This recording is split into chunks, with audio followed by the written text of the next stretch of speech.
कई साल पहले एक राजा हुआ करता था जो अपनी प्रज्ञता के लिए जाना जाता था। उस राजा से कोई बात नहीं छिपती थी, जैसे सारे रहस्य उसे हवा से पता चल जाते थे।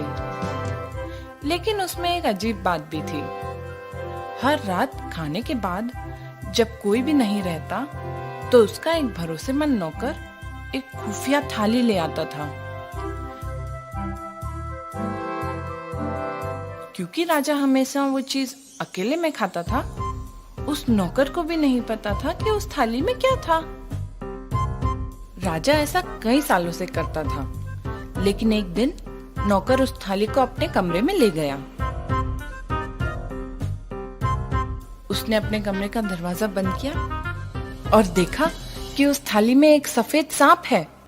नौकर अपने आप को रोक न सका और उसने उस सांप का एक छोटा टुकड़ा खा लिया। जैसे ही उसने सांप को चखा, उसे खिड़की से आवाजें सुनाई देने लगी। वो खिड़की के पास गया और उसे पक्षियों की बातें सुनाई देने लगी। उस सांप को खाकर नौकर जानवरों की भाषा समझने लगा था।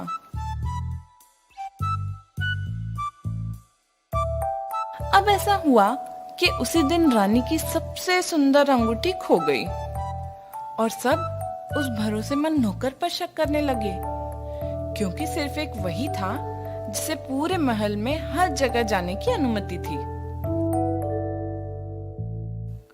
रानी की अंगूठी खो गई है और तुम्हें चोर को कल ही मेरे सामने पेश करना होगा, नहीं तो मैं तुम्हें सजा दूंगा।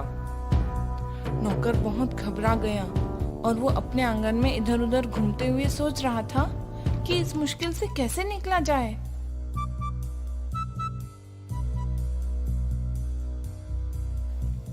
तभी उसने देखा कि वहीं एक नदी के पास कुछ बतख आराम कर रही हैं और बातचीत कर रही हैं।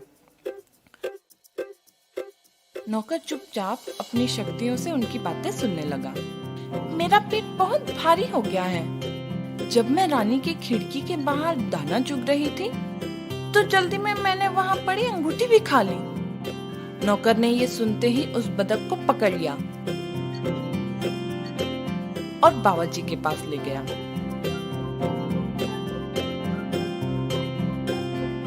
ये एक बहुत ही बढ़िया बतख है, इसे पका दो। ठीक है जनाब, ये बतख तो पकने के लिए तैयार है। अब नौकर अपनी बेगुनाही साबित कर सकता था और उसने वो अंगूठी राजा को दे दी। राजा को अपने नौकर पर शक करने का बहुत अफसोस हुआ और उसने नौकर को इनाम देने की ठान ली। नौकर ने सिर्फ एक घोड़ा और कुछ पैसे मांगे ताकि वो पूरी दुनिया की सैर कर सके। एक दिन वो तालाब के पास पहुंचा तो उसने देखा कि कुछ मछलियां किनारे तले पानी के लिए तड़प रही हैं। नौकर अपने घोड़े से उतरकर उनको वापस पानी की तरफ छोड़ आया। हमारी जान बचाने के लिए शुक्रिया। कुछ दूर पहुंचने पर उसने चींटियों के राजा की बात सुनी। ये सारे लोग हमें बख्श क्यों नहीं देते? वो घोड़ा मेरी पूरी प्रजा को अपने भारी खुरों से मार रहा है। नौकर को ये बात सुनकर बहुत बुरा लगा। उसने एक दूसरा रास्ता चुना ताकि कोई भी चींटी को चोट न पहुंचे। शुक्रिया मेरे दोस्त। आगे जाकर नौकर को एक जंगल मिला जहां उसने देखा कि दो कौवे अपने बच्चों को घोंसले से बाहर फेंक रहे थे। निकल जाओ हमारे घोंसले से, अब तुम इतने बड़े हो गए हो कि अपना पेट खुद पाल सको। लेकिन वो नन्हे कौवे अपने पर फड़फड़ाते हुए नीचे गिर गए और रोने लगे।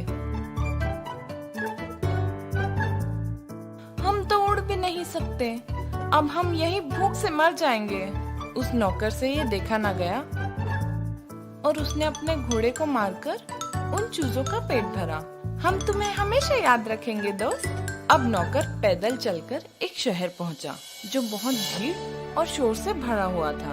वहां उसने देखा कि एक आदमी घोड़े पर सवार चीख रहा है। राजा अपनी बेटी के लिए एक राजकुमार की तलाश में है, लेकिन राजकुमारी का हाथ मांगने से पहले एक कठिन परीक्षा पार करनी होगी और जो ये परीक्षा पार नहीं कर पाएगा वो अपनी जान खो बैठेगा। कई लोग प्रयास कर चुके थे लेकिन कोई भी कामयाब नहीं हो पाया था। राजकुमारी को देखते ही नौकर सारा खतरा भूल के राजा के पास परीक्षा देने पहुंच गया। नौकर को समुंदर पार ले गए और एक सोने की अंगूठी समुंदर में फेंक दी गई।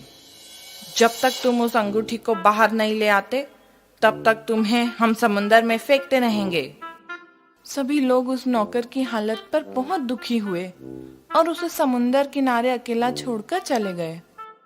नौकर किनारे पर खड़े होकर सोच रहा था कि अब क्या किया जाए।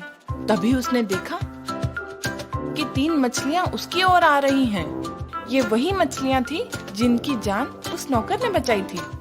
उस मछली ने एक सीप नौकर के पैर के पास रखी। नौकर ने उस सीप को खोलकर देखा तो उसमें वही सोने की अंगूठी थी। वो बहुत खुश हुआ और राजा के पास वो अंगूठी ले गया।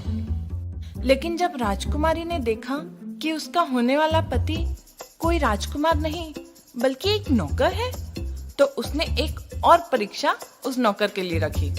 राजकुमारी ने खुद बगीचे में ढेरों बाजरे के बीज फैला दिए। कल तक सारे बीज जमा हो जाने चाहिए और एक भी बीज बगीचे में नहीं बचना चाहिए। नौकर वहीं बगीचे में बैठ गया और ये सोचने लगा कि इस परीक्षा को वो कैसे पार करेगा। इस दुख में वो वही रात भर बैठा रहा और सुबह का इंतजार करने लगा जब राजा उसे मार देंगे। लेकिन सुबह होते ही उसने देखा कि सारे बीज इकट्ठा होकर एक थैले में भरे हुए हैं। चींटियों के राजा ने अपनी पूरी प्रजा के साथ रात में सारे बीज उठा लिए थे। राजकुमारी ने देखा कि नौकर ने अपनी परीक्षा पार कर ली है, लेकिन फिर भी राजकुमारी संतुष्ट नहीं थी। जब तक तुम मेरे लिए जीवन के पेड़ से एक सेब नहीं ले आते, तब तक मैं तुमसे शादी नहीं करूंगी। नौकर को ऐसे पेड़ के बारे में कोई जानकारी नहीं थी, लेकिन फिर भी वह निकल पड़ा। कई दूर चलने पर, कई राज्य पार करने पर वो थक के एक पेड़ के नीचे सो गया। लेकिन अचानक उस पेड़ की शाखें हिलने लगी और एक सुनहरा सेब उसके हाथ में आ गिरा। तभी उसके पास 3 कौवे आए और उन्होंने कहा, हम वही नन्हे चूजे हैं जिनकी जान तुमने बचाई थी। जब हमें पता चला कि तुम्हें सुनहरे सेब की खोज है, तो हम जीवन के पेड़ से ये सेब तुम्हारे लिए ले आए।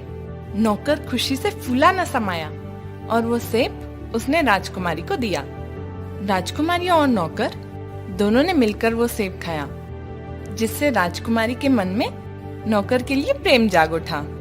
दोनों ने अपार खुशियों के साथ अपना जीवन व्यतीत किया।